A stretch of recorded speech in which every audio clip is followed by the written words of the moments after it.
Perkiraan tahun Islam Hijrah, perpindahan Nabi dan umat Islam dari kota Mekah ke kota Madinah. Atas keyakinan dan iman yang teguh, kaum muhajirin dan ansar bersatu, rela berkorban harta dan nyawa demi menegakkan Islam tercinta.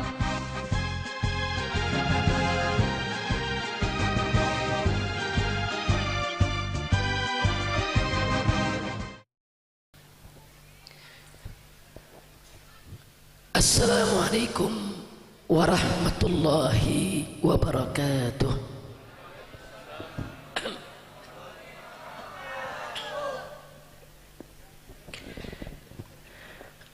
Alhamdulillah,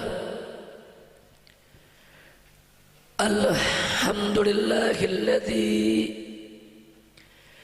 arsala rasulahu rahmatan lil alamin. Alhamdulillah,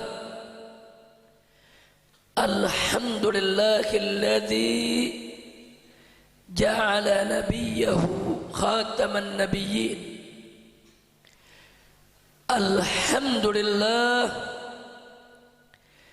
alhamdulillahilladzi yaqulu fi haqqi sayyidil mursalin, innallaha wa malaikatahu yusalluna 'alan nabi ya ayyuhalladzina amanu sallu 'alaihi wa sallimu taslima. Allahumma salli wa sallim wa barik 'alaihi wa ala alihi wa ashabihi. Ahibba'il kiram, siyadatul habaib asy-syurafa wa sa'adatul ulama'il fudala wa jami'il hadirin al-ahibba'il a'izza rahimakumullah. Fi hadhihi al-munasabati as-sa'idah بقدوم العام الجديد الهجري، لا أنسى أن أوصيكم جميعا ونفسي بتقوى الله وبطاعة رسول الله صلى الله عليه وسلم. فأسأل الله سبحانه وتعالى أن يجعلنا جميعا من المتقين، آمين يا رب العالمين. Kepada para habaib, para alim ulama, para kiai yang sama kita cintai dan sama kita muliakan, dan selalu kita doakan semoga segenap guru-guru kita dari kalangan habaib maupun para kiainya senantiasa mendapatkan kekuatan istiqamah di jalan Allah, diberkahi setiap langkah perjuangan dakwahnya, dan diberikan kemenangan dari dunia hingga akhiratnya.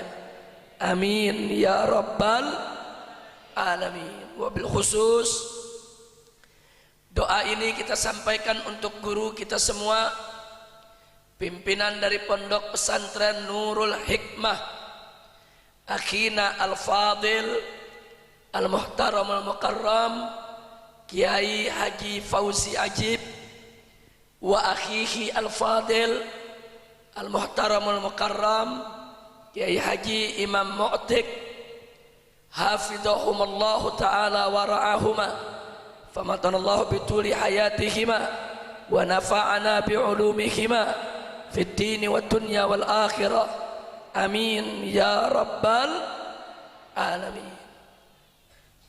Satu kehormatan dan satu kebahagiaan tersendiri bagi saya pada malam hari ini bisa bersilaturahim dengan masyarakat Mandung, Kokop Bangkalan, dan saya datang tidak sendiri, Saya didampingi oleh Imam FPI Provinsi Jawa Timur, yaitu akhina Al-Fadil Ad-Da'i ilallah wal Mujahid Fisabilih, Sayyidil Mahbub Al-Habib Abdurrahman As-Sagaf Hafidhahullah Ta'ala wa ra'ah.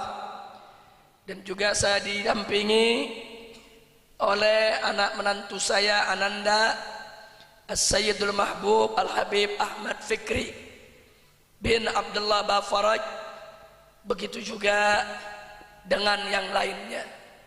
Mudah-mudahan pertemuan kita pada malam hari ini di tempat ini akan menjadi penyebab turunnya rahmat dan barakah. Amin ya rabbal alamin. Sekaligus untuk menebus ketidakhadiran saya beberapa bulan yang lalu di tempat ini sehubungan kesehatan saya terganggu saat saya sedang melakukan safari dakwah di Jawa Timur. Dan alhamdulillah malam ini Allah berikan kita semua sehat walafiat sehingga kita bisa berjumpa. Mudah-mudahan tidaklah nanti kita pulang dari tempat ini kecuali dosa dan kesalahan kita diampuni oleh Allah, dan segala kesulitan kita dimudahkan, dan semua penyakit kita disembuhkan, dan mudah-mudahan kita semua mendapatkan kebahagiaan dari dunia hingga akhirat. Amin ya rabbal alamin. Nah, ahibail kiram, insyaallah besok kita sudah berada di ujung tahun 1436 Hijriah. Artinya sebentar lagi kita akan masuk tahun baru Islam 1437 Hijriah. Bicara tentang tahun baru Islam berarti bicara tentang kalender Hijriah. Dan bicara tentang kalender Hijriah berarti kita diingatkan akan satu peristiwa penting dalam sejarah kehidupan Nabi yang merupakan momentum perubahan dari periode Makkah kepada periode Madinah, yaitu peristiwa hijrahnya Nabi kita Sayyiduna Muhammad sallallahu alaihi wasallam. Hijrah Nabi merupakan puncak perjuangan Nabi di kota Makkah sebelum masuk periode Madinah. Hijrah Nabi merupakan satu momentum perubahan yang luar biasa dalam sejarah Islam yang dibawa oleh Nabi. Kemudian muncul pertanyaan, kenapa Nabi kita harus hijrah? Saudara, kaum orientalis dari kalangan orang-orang kafir yang mempelajari Islam dengan niat untuk mencari-cari kesalahan dan kelemahan Islam, mereka melakukan propaganda dan kampanye pemikiran yang merusak daripada ajaran Islam. Dan dengan menyesal, tidak sedikit kalangan kaum muslimin yang terbawa arus pemikiran mereka, di mana mereka mengatakan, kenapa Muhammad itu hijrah dari Mekah ke Madinah? Kata mereka, karena Muhammad penakut, karena Muhammad tidak tahan banting, karena Muhammad sudah tidak kuat dengan derita yang didapatnya dari gangguan orang-orang kafir Quraisy. Nggak sampai di situ, mereka mengatakan kenapa Muhammad itu hijrah? Karena Muhammad kekurangan pengikut di kota Mekah, sehingga karena kekurangan pengikut Muhammad tidak bisa berkuasa. Oleh karenanya kata mereka, Muhammad perlu mencari satu tempat di mana banyak pengikutnya sehingga bisa berkuasa. Itulah Madinah namanya, kata mereka. Enggak sampai di situ. Kata mereka, begitu Muhammad mendapatkan Madinah dengan pengikut yang cukup banyak dan sangat signifikan, Muhammad pun berkuasa menjadi pemimpin di sana. Setelah berkuasa, Muhammad dengan mudah mengumpulkan harta. Setelah banyak harta, Muhammad pun mengawini banyak wanita, yaitu artinya bahwa Nabi hijrah menurut mereka tidak lain dan tidak bukan karena tahta, harta, dan wanita. Saudara, ini pemikiran yang sesat dan menyesatkan. Ini pemikiran datangnya dari kaum orientalis. Tapi sebagaimana saya singgung tadi, tidak sedikit orang Islam yang ikut terbawa arus pemikiran yang sesat tersebut, saudara. Maka itu malam hari ini, yuk sama-sama kita akan menjawab kenapa Nabi kita hijrah dari Mekkah ke Madinah, saudara. Namun untuk bisa mendapatkan jawaban yang akurat, untuk bisa kita sampai kepada kesimpulan yang benar, maka tidak bisa tidak kita harus meneliti, mencermati, melihat lebih dekat bagaimana jatuh bangun perjuangan Nabi selama periode Mekah, saudara. Maka saya mau tanya dulu semua yang ada di sini malam ini, siap ngaji? Jawab yang kompak, malam ini siap ngaji? Sallu ala nabi. Allahumma salli wa sallim mubarak alaih wa ala alihi.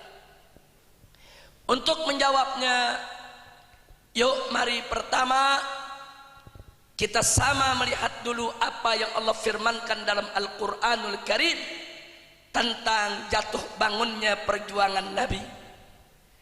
Allah menyatakan dalam Al-Quranul Karim, faqala ta'ala, wa idh yamkuru bikal ladhina kafaru liyuthbituka au yaqtuluka au yukhrijuk wa yamkuruna wa yamkurullah wallahu khairul makirin. Sadaqallahul azim. Luar biasa ayat ini, saudara. Singkat, padat, ringkas, jelas. Allah menginformasikan kepada kita tentang bagaimana jatuh bangunnya perjuangan Nabi di dalam mendakwahkan Islam di kota Mekkah, saudara. Allah menyatakan kepada nabinya tercinta Sayyiduna Muhammad sallallahu alaihi wasallam, wa idh yamkuru bika, tatkala mereka melakukan makar kepada engkau wahai Nabi, tatkala mereka melakukan makar kepada engkau wahai Rasul. Siapa mereka yang melakukan makar? Tidak lain dan tidak bukan adalah alladzina kafaru, orang-orang kafir. Untuk apa mereka melakukan makar terhadap Nabi? Saudara, Allah menyatakan dalam Al-Quranul Karim, tidak lain dan tidak bukan adalah liyuthbitu, untuk memenjarakanmu, untuk membungkam dakwahmu, au yaqtuluk, atau juga untuk membunuhmu, au yukhrijuk, atau juga untuk mengeluarkanmu, mengusirmu dari kampung halamanmu. Tapi selanjutnya Allah menyatakan kepada Nabi, wa yamkurun, mereka orang-orang kafir berbuat makar, melakukan tipu daya kepada engkau wahai Nabi. Wa yamkurullah, dan Allah membalas tipu daya mereka. Allah membalas makar mereka. Wallahu khairul makirin, dan Allah sebaik-baiknya pembalas tipu daya, saudara. Alhamdulillah. Jadi berdasarkan ayat ini kita lihat tuh barusan, Allah menginformasikan kepada kita bahwa dalam perjuangan dakwahnya kita punya Nabi menghadapi makar orang kafir. Makar itu ditujukan untuk membungkam dakwah Nabi, membunuh Nabi, atau mengusir Nabi, saudara. Itu resiko dakwah. Nah sekarang pertanyaannya, bagaimana sih cara orang kafir berupaya untuk membungkam dakwah Nabi? Dan bagaimana cara Nabi menghadapi semua itu, saudara? Kita mulai dari yang pertama. Bagaimana cara orang kafir membungkam dakwah Nabi? Satu, mereka berusaha untuk mencaci maki Nabi kita, saudara.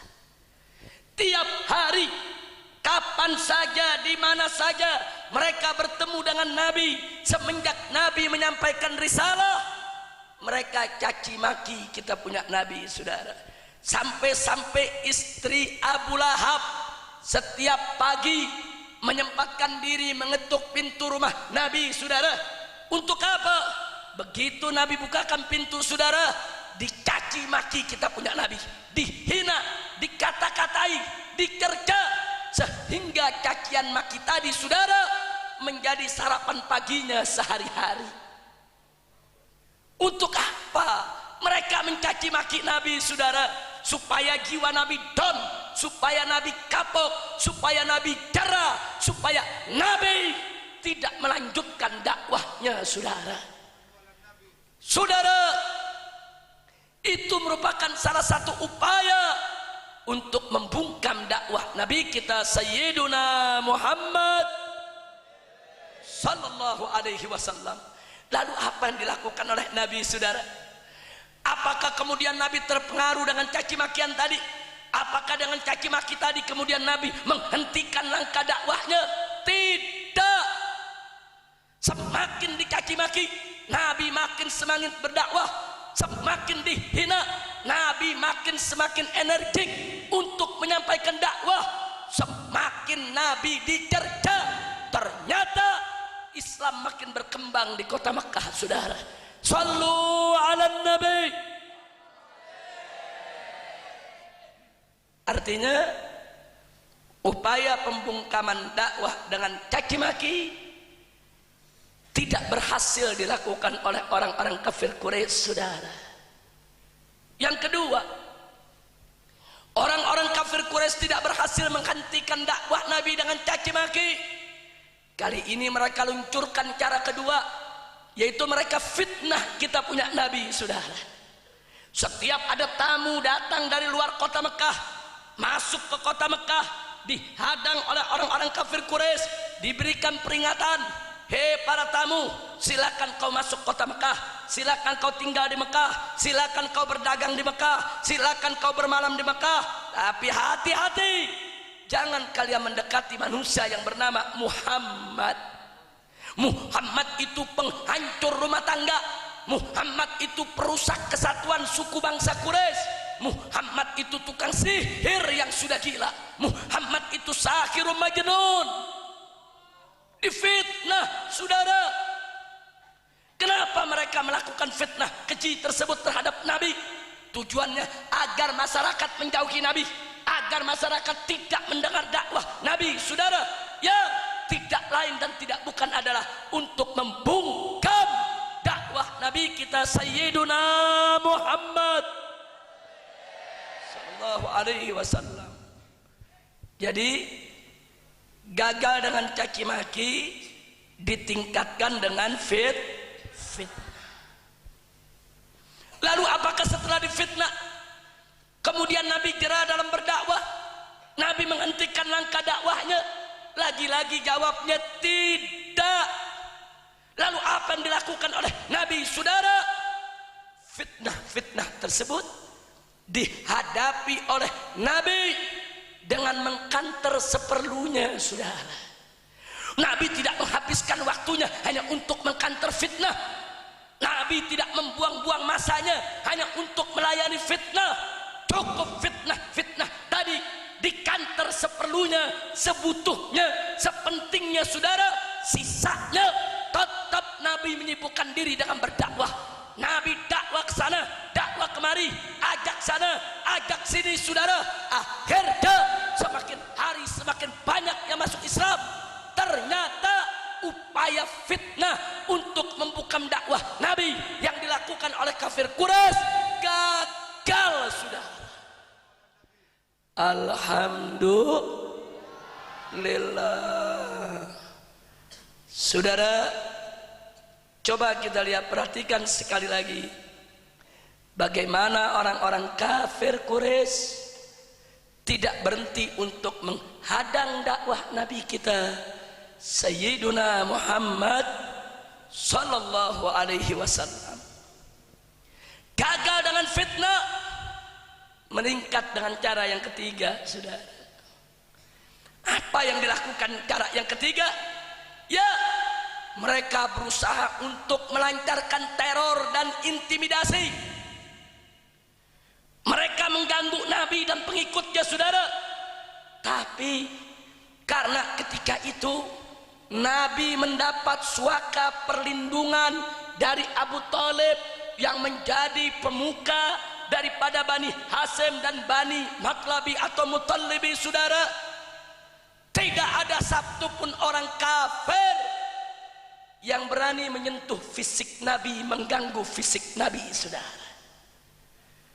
Lalu karena mereka tidak punya kesempatan untuk mengganggu fisik Nabi, karena Nabi dalam perlindungan pamannya Abu Thalib, saudara, akhirnya mereka lancarkan gangguan tersebut terhadap para sahabat Nabi yang lemah, yang tidak punya suku besar untuk melindunginya, saudara.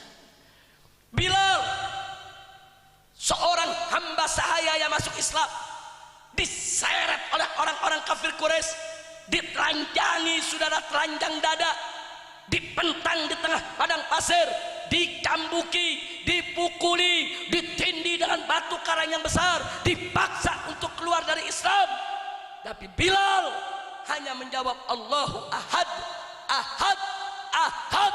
Bilal lebih suka mati daripada murtad keluar daripada Islam, saudara. Takbir. Enggak sampai di situ, saudara. Khabbab, salah seorang sahabat Nabi yang lainnya, saudara, mereka seret, mereka siksa sampai mereka teriska kepalanya, saudara. Enggak sampai di situ, bahkan ada lagi sahabat Nabi yang disiksa oleh mereka sampai hilang penglihatannya, dibuat buta matanya, saudara, karena tidak mau keluar dari Islam. Enggak sampai di situ, Ammar bin Yasir radhiyallahu taala anhu wa an walidayh, saudara. Ammar bin Yasir diseret oleh orang-orang kafir Quraisy, dipimpin oleh Abu Jahal dan kawan-kawan, saudara. Ammar diikat di pohon, diikat di kayu, saudara, dipaksa untuk keluar dari Islam. Karena Ammar tetap bertahan, Ammar tidak mau keluar dari Islam. Lalu apa yang dilakukan oleh Abu Jahal, saudara? Ayah ibunya yang tua renta diseret, saudara, dipukuli, diinjak-injak, dibanting, disiksa di depan kedua mata Ammar, saudara. Ammar tidak kuat, menangis melihat kondisi ayah dan ibunya yang tua renta disiksa dengan biadab oleh Abu Jahal dan kawan-kawan, saudara. Sang ibu dalam keadaan lebam-lebam, darah bercucuran, saudara, terluka, saudara. Begitu melihat anaknya menangis, begitu melihat anaknya sedih, sang ibu khawatir kalau iman anaknya akan goyang, saudara. Lalu sang ibu berkata, wahai anakku Ammar, wallahi walaupun ibumu harus dibunuh saat ini, demi Allah aku tidak ridho kalau kau keluar dari Islam. Takbir. Abu Jahal begitu mendengar sang ibu perempuan tua renta bicara lantang memberi semangat kepada si anak, saudara, dibanting ibunya, ditendang. Tidak sampai di situ, saudara, Abu Jahal ambil sebuah tombak. Lalu apa yang dilakukan? Maaf, saudara, ditusuk dari depan kemaluan sang ibu, tembus sampai pinggang belakang, dibunuh. Ammar gak kuat melihat itu, pingsan, saudara, melihat ibunya disiksa sedemikian rupa. Tidak terkecuali ayah Ammar juga dibunuh oleh mereka, saudara. Ternyata umat Nabi Muhammad sallallahu alaihi wasallam yang pertama kali mati syahid dalam membela akidah, membela iman dan Islam, saudara, bukan lelaki, bukan pria. Ternyata seorang wanita bernama Sumayyah, ibunda daripada Ammar ibn Yasir. Ternyata, saudara, Umat Nabi yang pertama kali mati syahid dalam membela agama, membela akidah, membela iman dan Islam, saudara, bukan anak muda yang gagah, bukan lelaki yang berotot, tapi seorang wanita tua renta bernama Sumayyah, saudara. Artinya ini menjadi pelajaran bagi segenap umat Islam. Kalau seorang wanita tua renta bernama Sumayyah rela untuk mengorbankan nyawanya buat Allah dan Rasulnya, maka kita orang-orang muda harus bisa lebih rela untuk mengorbankan nyawa kita buat Allah dan Rasulnya. Takbir, sallu ala nabi, Allahumma salli wa sallim wa barik alaihi wa ala alihi wa ashabihi. Pertanyaannya, kenapa para sahabat Nabi disiksa sedemikian rupa? Jawabnya, orang-orang kafir Quraisy ingin menghancurkan hati Nabi, menghancur leburkan saudara jiwa Nabi, karena mereka tahu betapa Nabi cinta kepada para sahabat, betapa Nabi sayang kepada para sahabat. Mereka tahu betapa besar cinta dan kasih sayang Nabi kepada para sahabatnya. Mereka ingin lulantakkan perasaan Nabi, hati Nabi, jiwa Nabi, agar Nabi stres, agar Nabi jerah, agar Nabi tidak lagi melakukan dakwah di kota Mekah, saudara. Likik, jahat, biadab. Lalu apa yang terjadi dengan kita punya Nabi, saudara? Tentu Nabi sangat sedih sekali, saudara. Tentu sakit hati Nabi melihat para sahabatnya diperlakukan sedemikian rupa. Namun demikian, saudara, tentu Nabi nggak boleh meninggalkan kewajiban dakwah. Ketika itu Nabi menghadapi posisi yang sangat dilematis. Kalau Nabi berdakwah, sahabat disiksa. Kalau Nabi tidak dakwah, Allah akan murka, saudara. Karena dakwah itu kewajiban agama, perintah Allah yang gak boleh ditinggalkan oleh Nabi, saudara. Tidak berdakwah, Allah murka. Berdakwah, sahabat disiksa. Lalu apa yang dilakukan oleh Nabi, saudara? Sesaat Nabi berhenti dalam berdakwah. Loh, kenapa berhenti? Nanti Allah murka. Justru Nabi berhenti untuk mencari cara bagaimana dakwah jalan, sahabat tidak disiksa, saudara. Dan Nabi kita memiliki kecerdasan yang luar biasa. Tidak lama memohon petunjuk kepada Allah, membaca apa yang terjadi di sekitarnya, saudara, mencari-cari informasi, saudara. Akhirnya Nabi mendapatkan solusi yang luar biasa. Nun jauh di sana, di satu negeri bernama Habasyah, saat ini disebut negeri Ethiopia. Di sana ada seorang penguasa yang disebut Najasyi, dari kalangan ahlul kitab, yang terkenal adil, yang terkenal jujur, dan yang terkenal sangat menghargai keyakinan orang lain, saudara. Akhirnya begitu Nabi betul-betul tatabut, teliti, cermat, saudara, bahwa betul-betul di sana itu ada satu negeri yang tidak akan ganggu umat Islam. Nabi beritakan kepada para sahabatnya dari mulut ke mulut, kuping ke kuping, secara rahasia, saudara. Sahabat-sahabat yang lemah, sahabat-sahabat yang miskin, sahabat-sahabat yang tidak punya pelindung, sahabat-sahabat yang berasal dari suku yang lemah, tidak ada suku yang membelanya, saudara. Sahabat-sahabat yang tidak berdaya, Nabi suruh mereka berkumpul di hari yang sudah ditetapkan untuk segera keluar dari kota Mekah, selamatkan akidah mereka. Nabi pun menugaskan dua sahabatnya. Yang pertama adalah saudara sepupunya, yaitu Sayyiduna Ja'far ibn Abi Talib radhiyallahu taala anhu, dan Sayyiduna Utsman ibn Affan radhiyallahu taala anhu. Dua sahabat ini yang memimpin kalangan du'afa wal mustad'afin, kalangan orang-orang lemah dari sahabat Nabi, untuk meninggalkan secara diam-diam kota Mekah. Akhirnya singkat cerita, mereka pun sampai ke negeri Habasyah dan mereka selamat di sana. Walaupun sempat ada upaya dari orang-orang kafir Quraisy untuk mempengaruhi Najasyi agar mengembalikan mereka ke kota Mekah, saudara.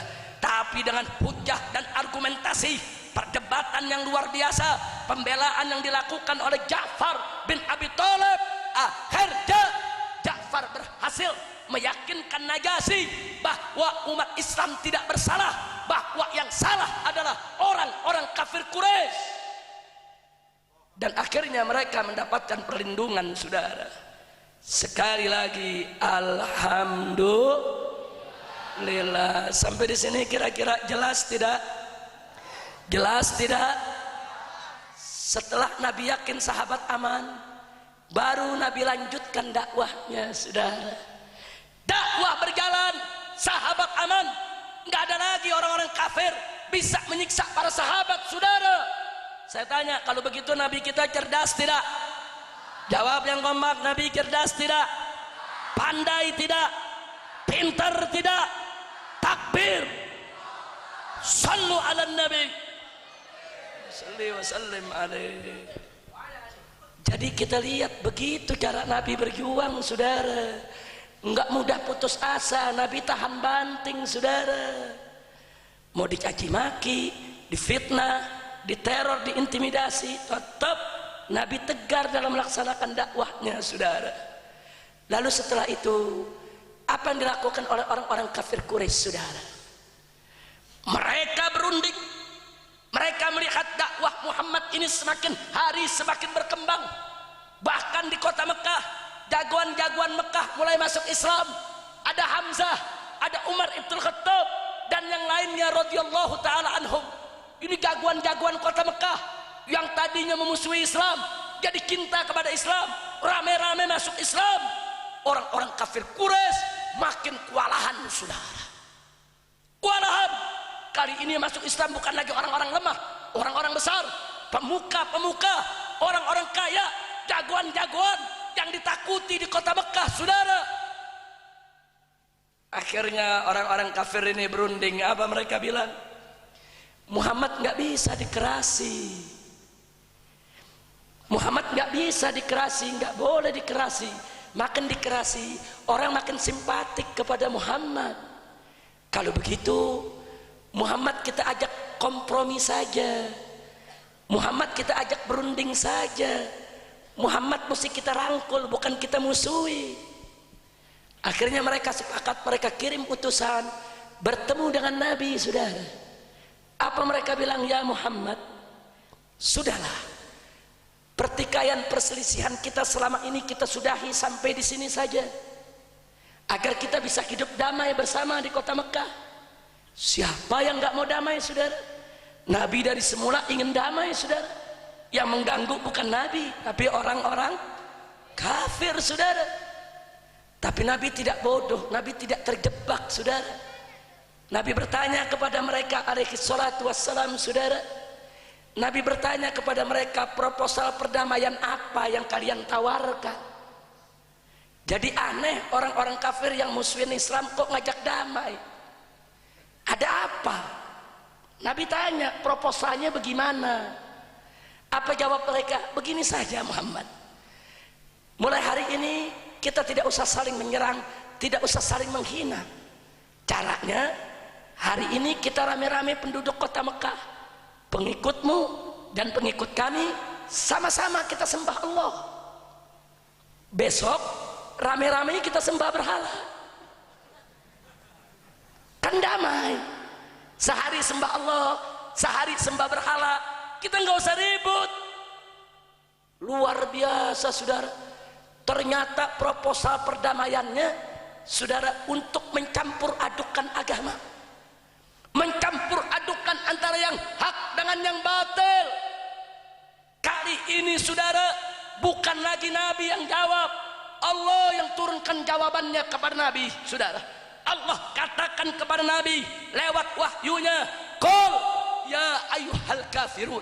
Hei Nabi, hei Rasul, hei Muhammad, katakan, sampaikan kepada mereka, ya ayyuhal kafirun, hei orang-orang kafir, la a'budu ma ta'budun, aku tidak akan menyembah apa yang kalian sembah, wala antum abiduna ma a'bud, dan kalian tidak akan menjadi penyembah apa yang aku sembah, wala ana abidum ma abattum, dan aku tidak akan menjadi penyembah apa yang kalian sembah, wala antum abiduna ma a'bud, dan sekali lagi kalian juga tidak akan menjadi penyembah apa yang aku sembah.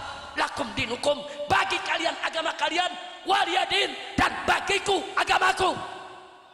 Takbir. Allah yang mengajarkan nabinya jawab. Allah yang kasih jawaban, saudara. Nggak boleh mencampur adukan agama. Lakum dinukum waliyadin. Saya mau tanya, jawaban yang diberikan oleh Allah kepada Nabi tegas tidak? Jelas tidak? Apa boleh mencampur adukan agama? Nah, di zaman sekarang, saudara, ada orang-orang yang suka mencampur adukan agama. Betul? Betul? Lagi Idul Fitri, Idul Adha dia lebaran, Desember dia Natalan. Ayo saya mau tanya, ada gak? Ada gak? Pejabat yang model begitu ada gak? Kiai aja ada. Fakta, saudara. Idul Fitri dia lebaran, Idul Adha dia lebaran, saudara. Begitu Desember dia ikut Natalan, saudara. Inna lillahi wa inna ilaihi raji'un. Terus saya mau tanya, yang mengatakan semua agama sama ada gak? Jawab yang kompak, ada tidak? Ada tidak? Umaroknya ada, kiainya ada, saudara. Dia katakan semua agama sama, semua agama pasti masuk surga. Luar biasa, dia campur adukan agama, saudara. Tapi catat baik-baik, sebelum mereka itu mencampur adukan agama, ternyata Abu Jahal dan kawan-kawan telah menawarkan pencampur adukan agama, saudara, lebih dari 14 abad yang lalu, saudara. Berarti bapak pluralisme internasional adalah Abu Jahal. Jadi kalau sekarang ada orang ikut-ikutan ingin mencampur adukan agama, berarti mereka pengikut Abu. Takbir. Sallu ala Nabi. Insyaallah, saya bertanya semua yang ada di sini, mau campur aduk agama? Mau campur aduk agama? Agama yang benar agama apa? Agama yang ada di sisi Allah agama apa? Yakin? Betul? Apa dalilnya? Inna dina indallahil Islam. Baik, saya mau tanya, agama yang diridhai Allah agama apa? Yakin? Percaya? Dalilnya?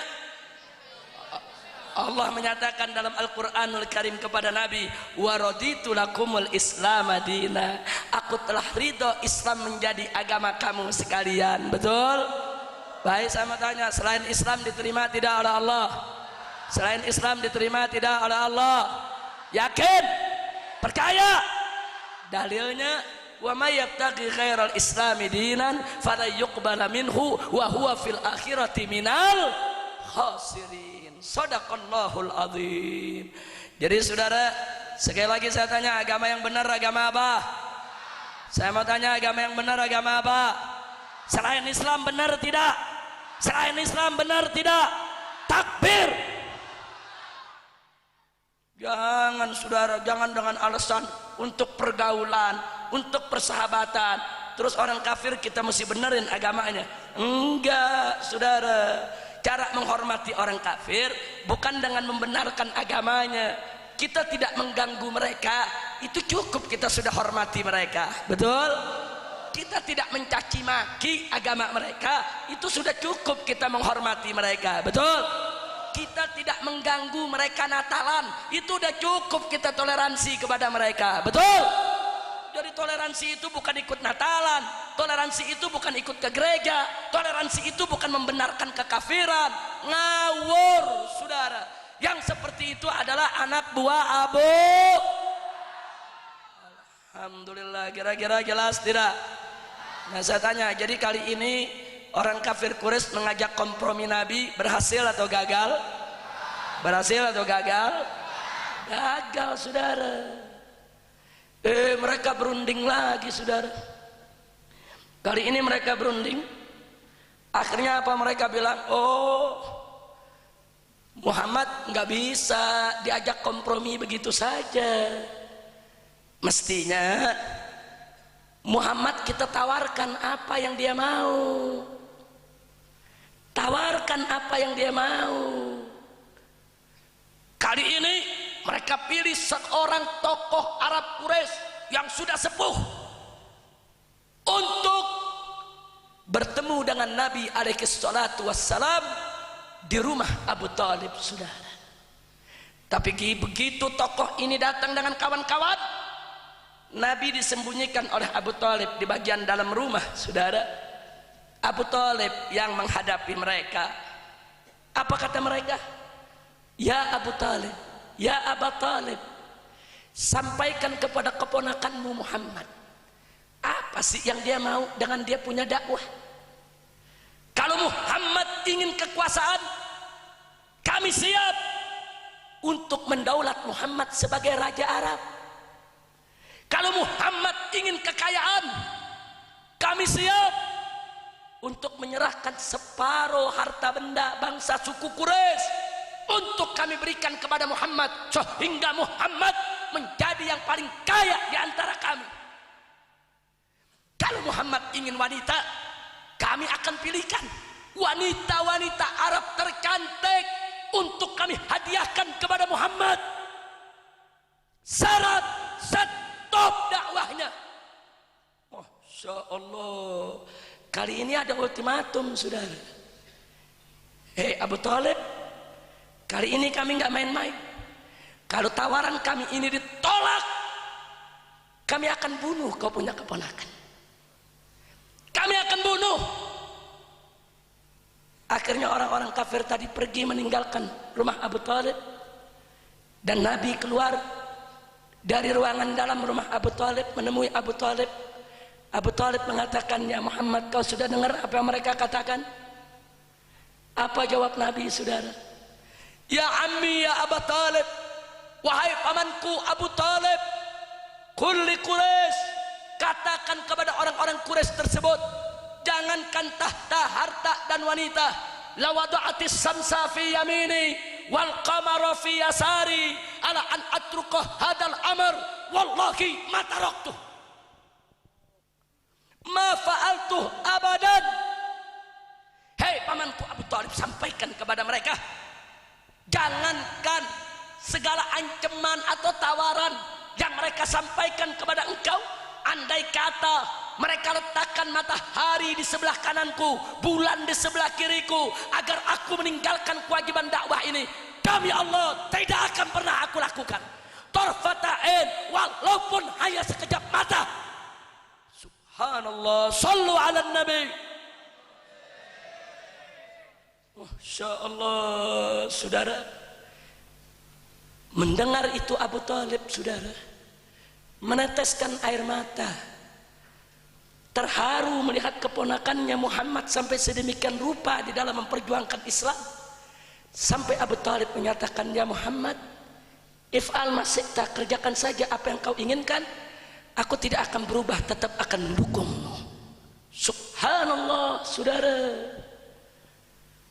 Jadi mereka mau coba nyuap, mau coba nyogok, saudara, dengan tahta, dengan harta, dengan wanita, untuk membungkam dakwah Nabi. Tapi Nabi, saudara, tidak akan pernah tergoda oleh dunia. Dan ini menjadi jawaban bagi kita, saudara. Andai kata tuduhan orang-orang orientalis dan kaum liberal yang mengatakan, kenapa Nabi kita hijrah? Oh, karena tahta, karena harta, karena wanita.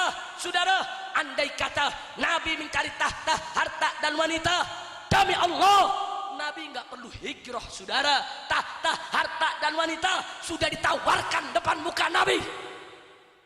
Hanya tinggal Nabi mengiyakan, saudara. Nabi menerima itu semua. Di sini terlihat, kalau begitu yang Nabi cari bukan tahta, bukan harta, bukan wanita, saudara. Maka itu Nabi tetap berdakwah di jalan Allah dengan ikhlas, lau matalaim, walaupun seisi dunia mencerca beliau.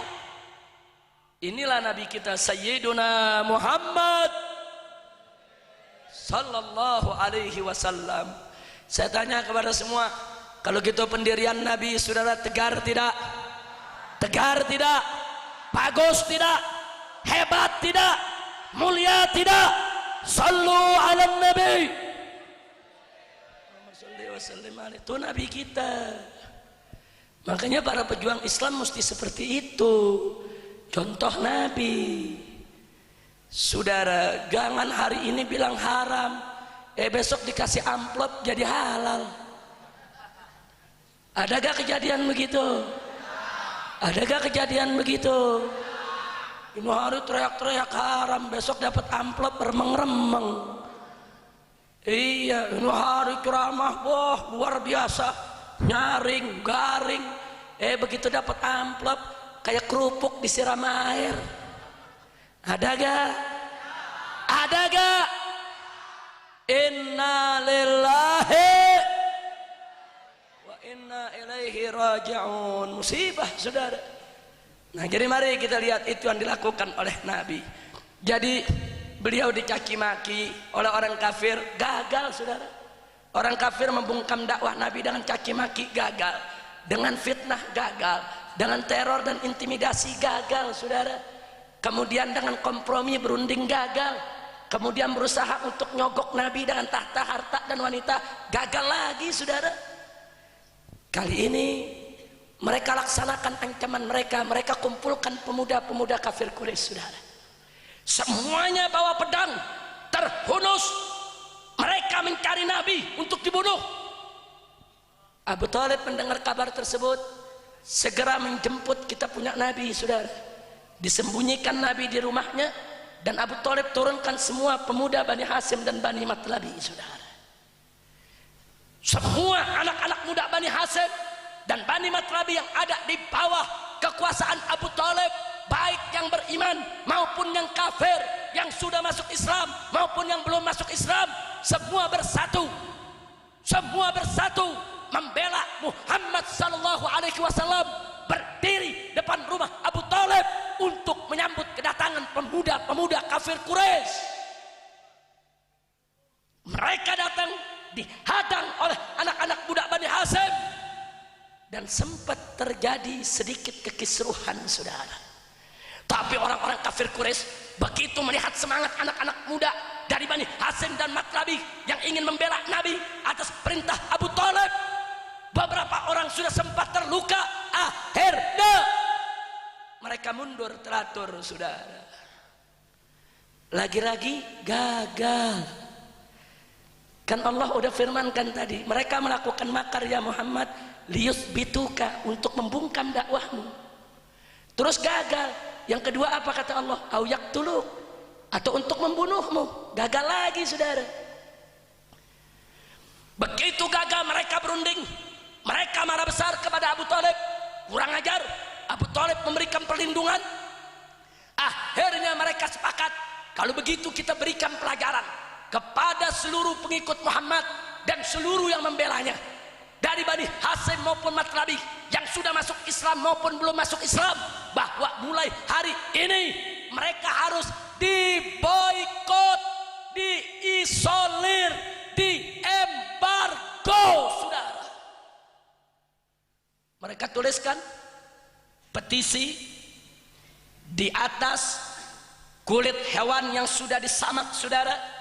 Di situ mereka tuliskan bahwa siapapun yang membela Muhammad, muslim ataupun bukan muslim, saudara, satu, bahwa tidak boleh ada orang kafir Quraisy yang memberikan salam kepada mereka, atau membantu mereka, atau menolong mereka, atau melakukan transaksi jual beli dengan mereka, atau melakukan hubungan perkawinan dengan mereka, saudara.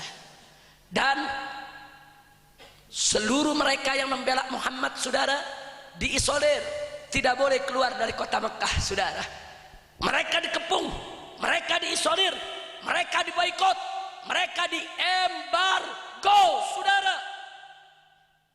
Kalau Nabi dan para sahabat ngejual, nggak boleh ada yang beli. Kalau Nabi dan para sahabat ingin beli sesuatu, nggak boleh ada yang jual, saudara. Dan ini yang terjadi sebulan, 2 bulan, 3 bulan, 6 bulan, belum terasa. Perbekalan masih banyak, gudang-gudang kaum muslimin masih ada, simpanan makanan, saudara. Tapi lewat dari 6 bulan, saudara, kaum muslimin, saudara, mulailah 1 korma untuk 1 hari. Kemudian, saudara, mulailah bulan-bulan berikut 1 korma untuk 3 hari, saudara. Mulailah bulan-bulan berikut sebuah korma hanya diisep-isep aja tiap hari, saudara. Mulailah bulan-bulan berikut sehari makan sehari tidak. Mulailah bulan-bulan berikut Nabi dan sahabat mengambil batu diikat di perutnya, saudara, untuk menahan lapar, menahan perihnya perut, saudara. Masuk tahun kedua, Nabi dan para sahabat mulai makan daun-daun kering, saudara. Jadi bisa Anda lihat bagaimana dahsyatnya penderitaan Nabi dan seluruh pengikutnya serta pembelanya yang ingin tetap menegakkan Islam, saudara.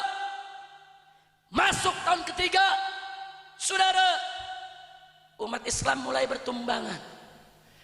Mulai bertumbangan, yang sakit, yang kelaparan, yang meninggal dunia, saudara. Ya, detik-detik sangat menegangkan, saat-saat sangat kritis, saudara. Di saat-saat itulah tatkala kaum muslimin begitu sabar, tegar, tabah, saudara, datang pertolongan Allah, saudara. Bagaimana cara Allah menolong mereka, saudara?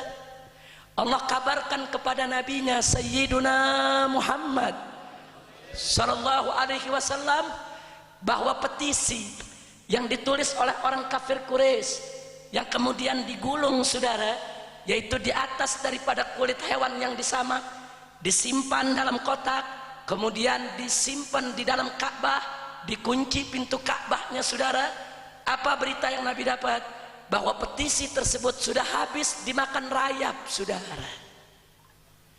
Dimakan rayap. Padahal ini kulit hewan disamak, saudara. Orang-orang Arab sudah pengalaman, jangankan cuma 3 tahun, 100 tahun lebih pun belum tentu bisa dimakan oleh rayap, saudara. Mendengar berita tersebut, paman Nabi yang bernama Hamzah, saudara, langsung berangkat ke depan Ka'bah, menjumpai orang-orang kafir Quraisy yang sedang berkumpul. Ditantang oleh Hamzah, ya masyarakat Quraisy, segenap para tokoh Quraisy, ternyata Rabbul Ka'bah, Tuhannya Ka'bah ini tidak ridho dengan petisi boikot kalian. Oh, mereka marah. Ya Hamzah, kau jangan sembarangan bicara. Dari mana kau katakan Rabbul Ka'bah tidak ridho dengan petisi kita? Hamzah mengatakan, aku dapat kabar dari Muhammad, petisi kalian sudah dimakan rayap. Dimakan rayap. Orang-orang kafir mengatakan, ya Hamzah, kau bermimpi, kau berhayal, Muhammad pembohong. Mana ada kulit yang sudah disamak sedemikian rupa 3 tahun habis dimakan rayap. Mereka tertawa, mentertawakan Hamzah, mentertawakan Nabi. Akhirnya Hamzah mengatakan, kalau begitu kita buktikan. Kita buktikan Muhammad yang benar atau kalian yang benar. Mari kita buktikan. Di situ terjadi perdebatan di antara orang-orang kafir Quraisy, saudara. Sebagian orang-orang kafir, saudara, seperti Mut'im ibn Adi, yang memang sudah lama nggak suka dengan boikot tersebut, saudara, walaupun dia tidak masuk Islam, ikut mendorong, harus kita buka Ka'bah, harus kita lihat apakah pembicaraan Muhammad itu benar atau tidak. Kalau benar, kita mesti stop boikot ini, tidak boleh kita lanjutkan. Takbir. Ribut punya ribut, mereka sepakat, mereka buka Ka'bah, mereka ambil kotak penyimpanannya, mereka buka, subhanallah, petisinya sudah habis dimakan rayap, hanya tinggal sedikit sebesar logam, saudara. Kenapa ada yang tidak dimakan? Karena bagian logam tersebut ada tulisan Bismillah. Jadi ternyata orang-orang kafir tadi dalam petisinya menulis dengan nama Allah dan dengan nama Lat wal Uzza wal Manat wal Hubal. Jadi nama Allah ditulis juga sama mereka. Karena orang-orang kafir ini kalau ditanya, saudara, siapa menciptakan langit dan bumi? La yakunullah. Mereka akan menjawab bahwa yang menciptakan langit dan bumi adalah Allah. Orang-orang kafir Quraisy itu, saudara, kalau ditanya siapa menciptakan langit dan bumi, jawab mereka Allah. Tapi kalau mereka ditanya siapa Tuhan yang harus disembah, bukan Allah saja, Manat, Hubal, berhala mereka ikut sembah, saudara. Jadi dalam petisi nama Allah ditulis, nama berhala ditulis, dengan nama Allah, dengan nama Lat wal Uzza, dengan nama Hubal, dengan nama Manat, semuanya dimakan rayap, hanya dengan nama Allah yang rakyat tidak berani makan, saudara. Takbir. Insya Allah, rakyat tahu mana Tuhan yang asli, mana yang palsu. Rakyat tahu, saudara. Dimakan semua tuh nama Tuhan-Tuhan yang palsu, saudara. Alhamdulillah. Gempar kota Mekah, saudara. Gempar dengan kejadian tersebut, saudara. Tapi terlepas daripada kegemparan tersebut, sesuai dengan kesepakatan perjanjian, kalau yang diberitakan oleh Nabi benar, maka boikot dibatalkan, saudara. Alhamdulillah. Akhirnya boikot dibatalkan. Di detik-detik umat Islam sedang kritis, kelaparan, kehausan, kesulitan, saudara. Akhirnya pertolongan Allah datang, boikot tadi dibatalkan. Mulailah umat Islam bisa membeli gandum lagi, bisa memenuhi gudang mereka dengan perbekalan lagi, saudara. Sekali lagi alhamdulillah. Begitu saya mau tanya, jadi perjuangan Nabi dan para sahabat, saya mau tanya semua, dahsyat tidak? Berat tidak? Mengagumkan tidak? Takbir. Nah, tinggal orang-orang kafir bingung mau bikin cara apa lagi. Semua cara gagal, saudara. Wa yamkuruna wa yamkurullah wallahu khairul makirin. Gagal, saudara. Nah, begitu mereka berpikir gimana lagi, semua cara udah dilakukan. Caci maki gagal, fitnah gagal, teror dan intimidasi gagal, kompromi gagal, saudara. Kemudian mau coba menyogok Nabi juga gagal, saudara. Sampai mau bunuh Nabi gagal, boikot Nabi juga gagal, saudara. 7 langkah telah dilakukan, gagal semua. Nah, sementara mereka sedang berpikir keras bagaimana cara membungkam dakwah Nabi, datang kabar gembira kepada mereka, saudara. Kabar gembira buat orang-orang kafir. Apa gerangan? 2 orang tulang punggung dakwah Nabi meninggal dunia. Yang pertama istri Nabi Siti Khadijatul Kubra, dan yang kedua adalah paman Nabi Abu Thalib. Begitu kedua orang ini meninggal, saudara, orang-orang kafir Quraisy senang, gembira. Kenapa? Karena dengan wafatnya Abu Thalib berarti suaka, perlindungan politik yang diberikan oleh tokoh kafir Quraisy kepada Muhammad habis, batal. Itu aturan masyarakat jahiliyah, saudara. Di masyarakat jahiliyah itu ada undang-undang tidak tertulis. Kalau seorang tokoh memberikan perlindungan kepada orang lain, tidak boleh orang yang dilindungi diganggu, saudara. Kalau ada tamu datang dari luar, bertamu ke seorang tokoh, tokoh ini mengumumkan, tamu ini dalam perlindunganku, jangan coba-coba ada yang ganggu, saudara. Kalau tamu tersebut diganggu, maka bisa perang suku, saudara. Mengganggu tamu suatu suku berarti menghina suku tersebut, saudara. Makanya selama ini mereka tidak berani menyentuh fisik Nabi. Abu Thalib salah seorang tokoh kafir Quraisy yang punya hak tadi, saudara. Begitu Abu Thalib wafat, meninggal, hak itu tidak ada, saudara. Berarti orang kafir Quraisy bisa bebas mengganggu fisik Nabi. Hari ini Abu Thalib meninggal, saudara. Besoknya Nabi sudah dikerjai, saudara. Gimana cara ngerjain mereka? Suatu hari Nabi pernah sedang munajat, saudara, sujud di depan Ka'bah. Datang orang-orang kafir Quraisy, saudara. Mereka bawa itu isi perut unta yang dipotong kemarin, itu perutnya berisi kotoran, saudara. Itu mereka bawa, mereka tumpahkan di kepala dan punggung Nabi. Sampai Siti Fatimah Zahra radhiyallahu taala anha yang melihat kejadian tersebut berlari marah kepada orang-orang kafir, kurang ajar, kalian ganggu ayahku. Tapi Fatimah Zahra ditenangkan oleh sang ayah, itma'inni ya benati, tenang wahai putriku, jangan sampai nanti mereka mengganggu engkau. Dibersihkan oleh Fatimah Zahra semua kotoran yang ada di wajah, kepala dan punggung Nabi, saudara. Ini nggak pernah dilakukan orang-orang kafir waktu Abu Thalib hidup, saudara. Hari berikutnya lagi, saudara, tatkala Nabi sedang duduk di depan Ka'bah, saudara bertafakur, datang lagi orang kafir, dililit leher kita punya Nabi dari belakang dengan kain panjang, diseret-seret sampai lidah Nabi keluar, mata Nabi melotot, Nabi tersedak, nggak bisa bernafas, saudara. Dari kejauhan Sayyidina Abu Bakar Siddiq melihat, terus berlari, didorong orang tersebut, saudara. Kemudian diselamatkan kita punya Nabi, saudara. Marah Sayyidina Abu Bakar, kurang ajar, apakah kau ingin membunuh orang yang berdakwah hanya untuk mengatakan la ilaha illallah? Dipegang Abu Bakar Siddiq oleh Nabi. Ya Abu Bakar, itma'inni, hai Abu Bakar, tenangkan dirimu. Nabi takut kalau Abu Bakar nanti yang dikeroyok, saudara.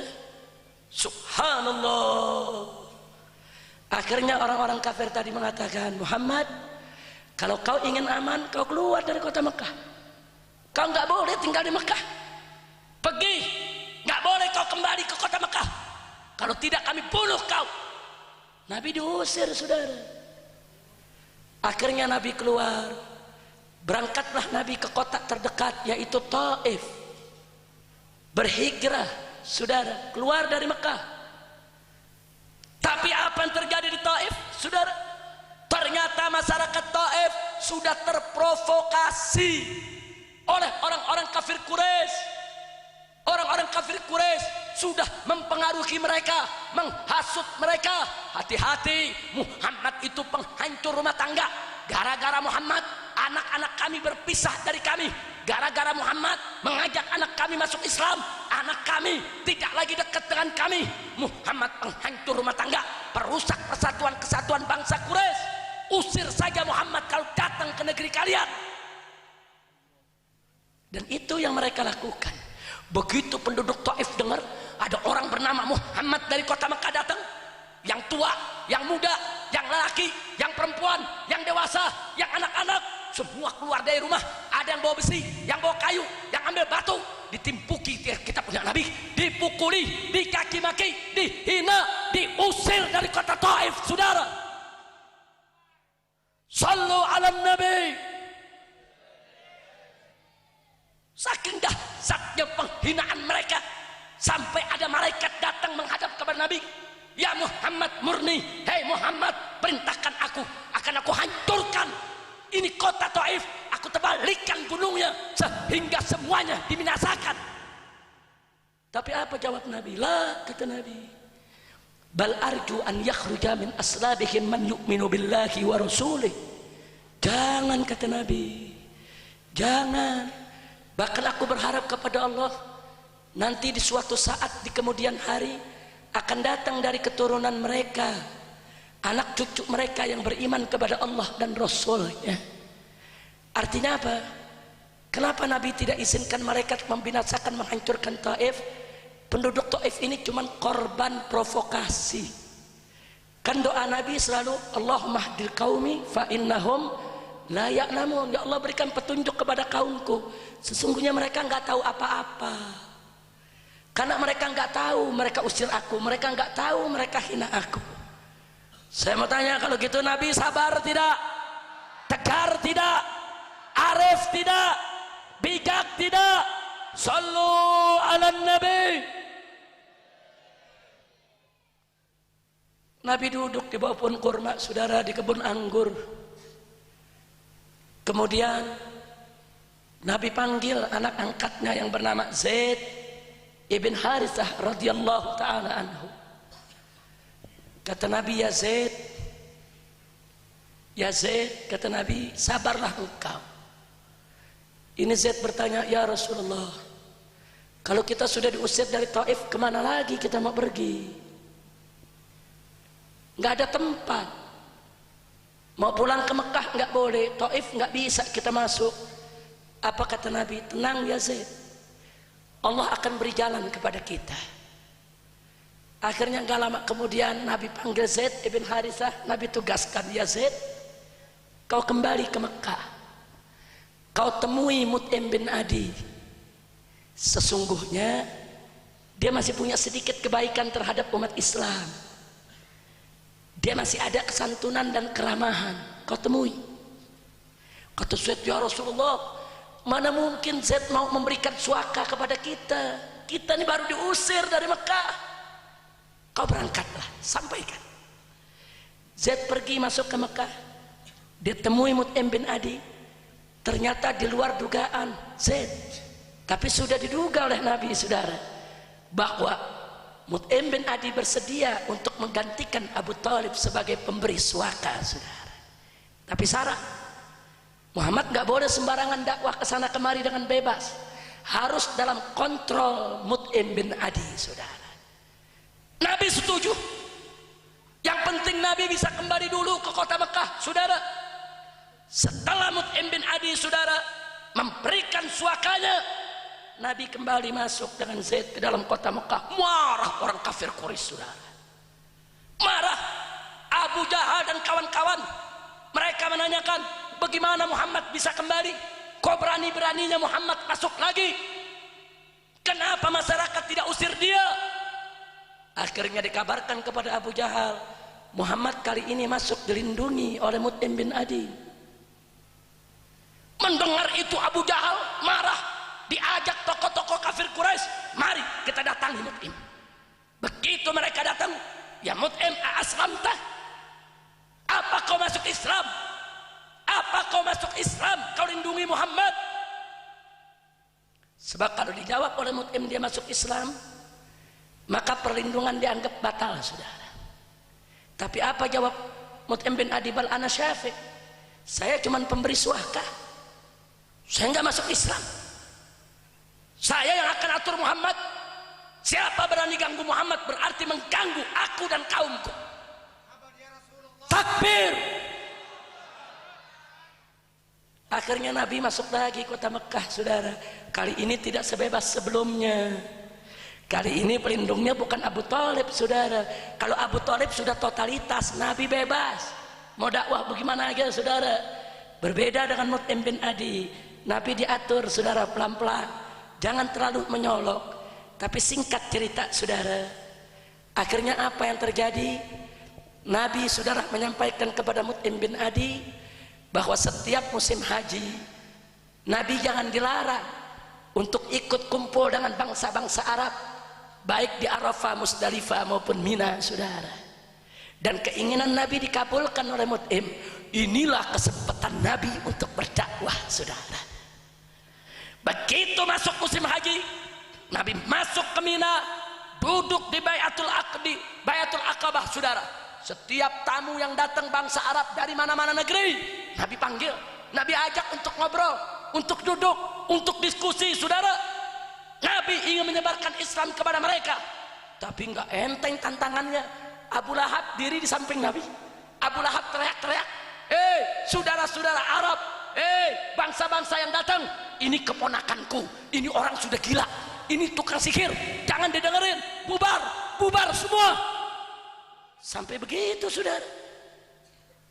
Tapi enggak, Nabi enggak peduli, tetap Nabi berdakwah, saudara. Subhanallah, ada rombongan dari Madinah berjumlah 12 orang. Dia perhatikan Nabi dari jauh, saudara. Oh, ini yang namanya Muhammad, ini yang dimusuhi oleh kaumnya. Akhirnya mereka mendekat, saudara. Mereka duduk, mereka bincang dengan Nabi. Kemudian mereka bisik-bisik. Apa kata mereka? Ini yang lagi dibicarakan oleh orang-orang Yahudi di kampung kita. Orang-orang Yahudi mengatakan akan datang Nabi yang terakhir, dimusuhi oleh kaumnya. Apa kata orang 12 ini? Kita jangan ketinggalan. Kalau kita sudah lihat orang ini jujur, orang ini baik, kita harus mendahului. Jangan sampai ini diambil oleh Yahudi. Akhirnya 12 orang tersebut masuk Islam, sudah. Takbir. Begitu mereka mau pulang, apa mereka bilang? Ya Rasulullah, di kampung kami, di negeri kami banyak orang sudah dengar kamu, cuman belum tahu Islam itu bagaimana. Kirim sahabatmu untuk dakwah di tengah-tengah kami. Nabi kirim Mus'ab ibn Umair radhiyallahu ta'ala anhu, seorang sahabat setia Nabi, pandai baca Quran, menguasai ilmu agama, dikirim oleh Nabi. Dan Mus'ab lah yang berdakwah di kota Madinah, saudara. Singkat cerita, tahun depannya, saudara, Nabi diizinkan kembali duduk di Mina. Nabi duduk, Nabi dakwah. Kali ini dari Madinah datang 72 orang, semua sudah masuk Islam, saudara. 72 orang, yang 2 perempuan, datang kepada Nabi menyampaikan baiat, sumpah setia, saudara, luar biasa. Dan akhirnya mereka minta, ya Rasulullah, di sini kau dimusuhi, di sini kau diganggu oleh orang-orang kafir Quraisy. Ya Rasulullah, hijrahlah kepada kami, datanglah ke Madinah, kami akan bela engkau ya Rasulullah. Dari depanmu, belakangmu, samping kananmu, samping kirimu, kami akan korbankan harta benda kami, jiwa raga kami untuk bela engkau ya Rasulullah. Takbir. Busra lil muslimin, kabar gembira untuk orang-orang Islam, saudara. Tapi Nabi belum boleh hijrah karena belum diizinkan oleh Allah. Sungguh pun begitu, Nabi suruh sahabat-sahabatnya hijrah, saudara. Sahabat-sahabatnya Nabi suruh hijrah. Sayyidina Umar, saudara, Sayyidina Hamzah, Nabi suruh hijrah. Pergi kalian, tinggalkan ini kota Mekah. Pergi kalian, kita sudah dapat negeri yang akan menerima kita. Pergi. Abu Bakar Siddiq bertanya kepada Rasulullah, ya Rasulullah, semua kau suruh pergi, lalu kapan engkau akan pergi ya Rasulullah? Nabi menjawab, ya Abu Bakr, enggak boleh aku tinggalkan kota Mekah tanpa izin Allah. Ini jawaban luar biasa. Jadi Nabi hijrah bukan karena takut, bukan karena perintah Allah. Tanpa perintah Allah Nabi tidak boleh hijrah, saudara. Itu yang pertama. Yang kedua, kalau Nabi penakut, mestinya Hamzah, Umar, jagoan kota Mekah, jangan disuruh hijrah dulu, mestinya jadiin bodyguard dulu, jaga Nabi dulu, bela Nabi dulu. Tapi Nabi nggak perlu, hei Umar berangkat kau, hei Hamzah berangkat kau. Nabi nggak takut dengan orang-orang kafir, saudara. Takbir. Jadi kalau begitu Nabi hijrah karena takut, bukan? Karena takut, bukan? Orang kalau penakut, saudara, itu sahabat yang badannya gede, yang galak berani, jangan suruh pergi, suruh jagain pintu rumah Nabi 24 jam, saudara. Itu kalau Nabi takut. Kayak jenderal-jenderal sekarang kan rumahnya dijagain dulu, hidupnya takut. Betul? Betul? Nabi nggak pernah minta dijaga, saudara. Nah akhirnya, saudara, Sayyidina Abu Bakar minta izin kepada Nabi agar beliau bisa mendampingi Nabi, diizinkan oleh Nabi. Maka itu beberapa sahabat, saudara, seperti Ali bin Abi Thalib, Abu Bakar Siddiq ditahan oleh Nabi untuk tidak berhijrah. Abu Bakar untuk mendampingi hijrah Nabi, Ali bin Abi Thalib untuk menjaga kepentingan daripada keluarga Nabi, saudara. Alhamdulillah, berangkat, saudara. Ini detik-detik menjelang hijrah, saudara. Begitu umat Islam sudah rame-rame hijrah, saudara, sementara Nabi hanya tinggal menunggu perintah Allah, orang-orang kafir kewalahan, saudara. Mereka dengar kabar di Madinah udah banyak orang masuk Islam, mereka ketakutan. Akhirnya mereka kumpul di Darun Nadwah, saudara. Mereka kumpul, mereka musyawarah. Ketika mereka musyawarah, ada seorang laki-laki tua, entah datang dari mana, berpakaian seperti orang-orang Najd, saudara. Jenggotnya, gutrohnya, saudara, seperti orang dari negeri Najd. Najd itu ibu kota Saudi Arabia saat ini, Riyadh dan sekitarnya, saudara. Si kakek tua ini duduk ikut dalam musyawarah.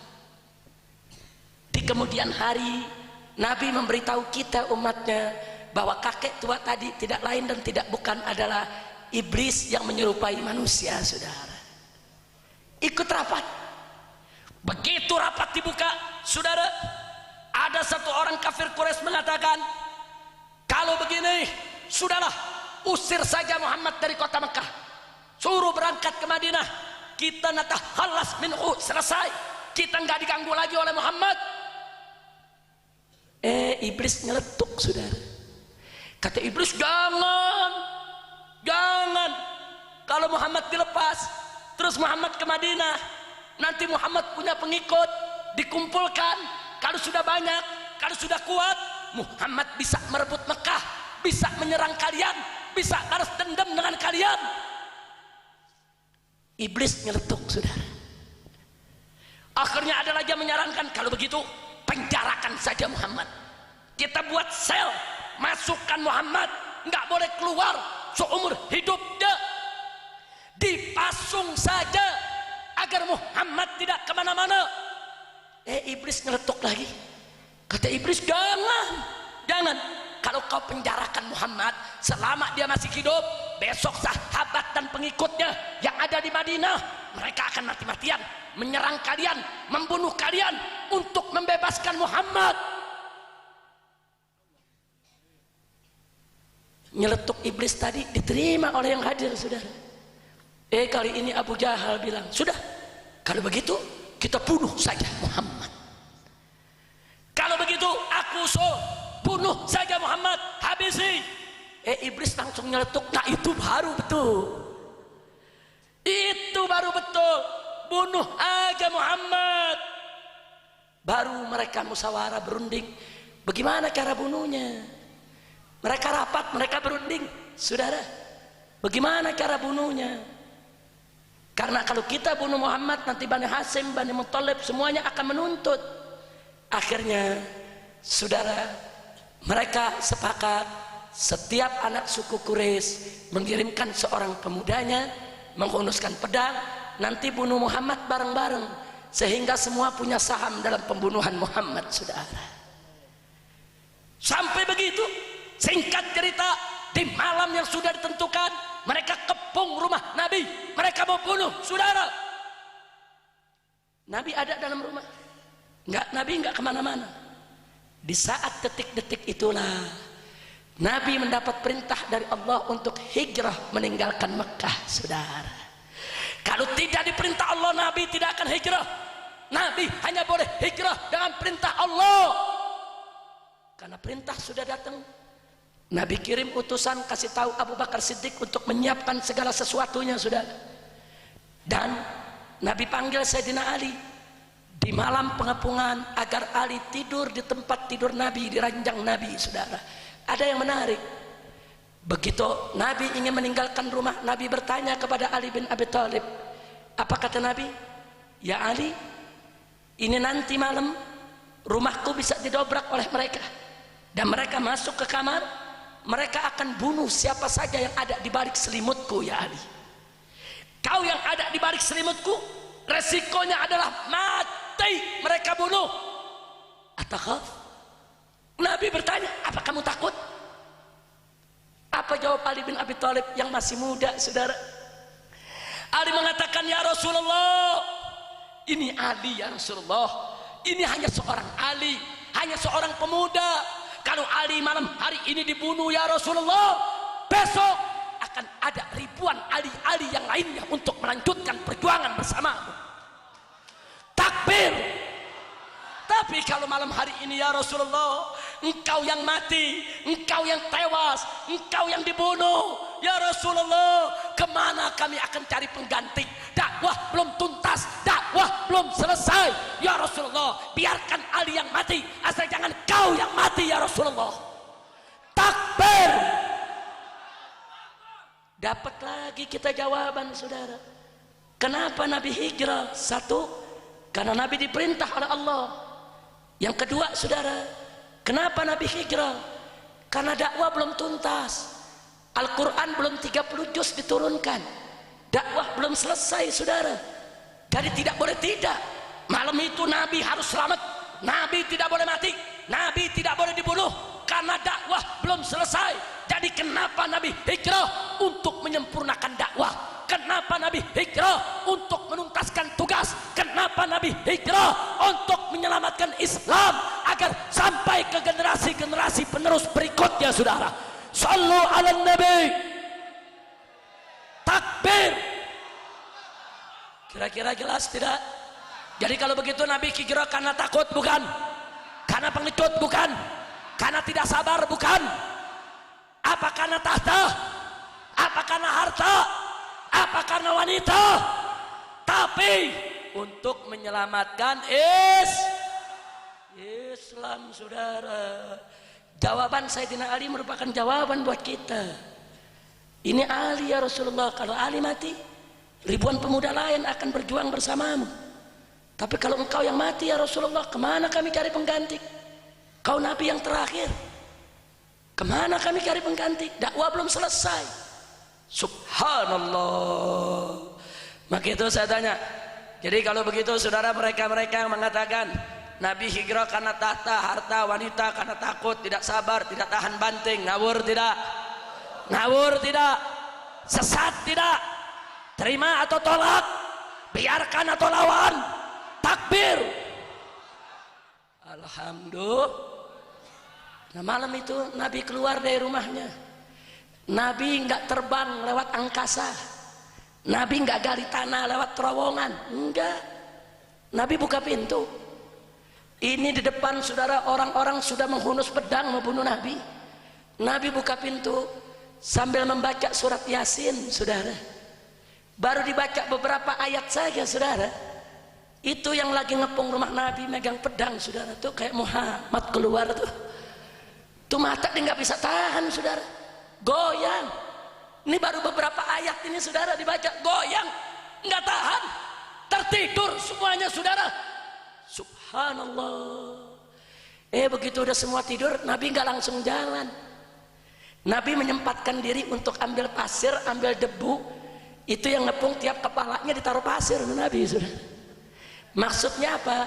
Nabi kirim pesan. Nanti kalau mereka bangun, Nabi cuma mau kasih tahu, nih aku jalan nggak lewat atas, nggak lewat terowongan, lewat depan mukamu. Tapi kau nggak mampu, betul? Betul? Takbir. Nggak mampu. Wayam kuruna, wayam kurullah, wallahu khairul makirin. Nah, kalau kita terusin nih, masih panjang nih ceritanya, saudara. Ada cerita tentang yaitu bagaimana Nabi dikejar, bagaimana Nabi masuk goa, saudara, bagaimana tentang merpati, bagaimana tentang ankabut, saudara, dan lain sebagainya. Tapi saya tidak ingin melanjutkan itu semua. Saya hanya ingin menyampaikan bahwa hijrah itu momentum perubahan. Hijrah itu puncak perjuangan Nabi di kota Mekah sebelum Nabi hijrah ke Madinah, saudara. Alhamdulillah. Ya, untuk sementara waktu Nabi terusir dari Madinah.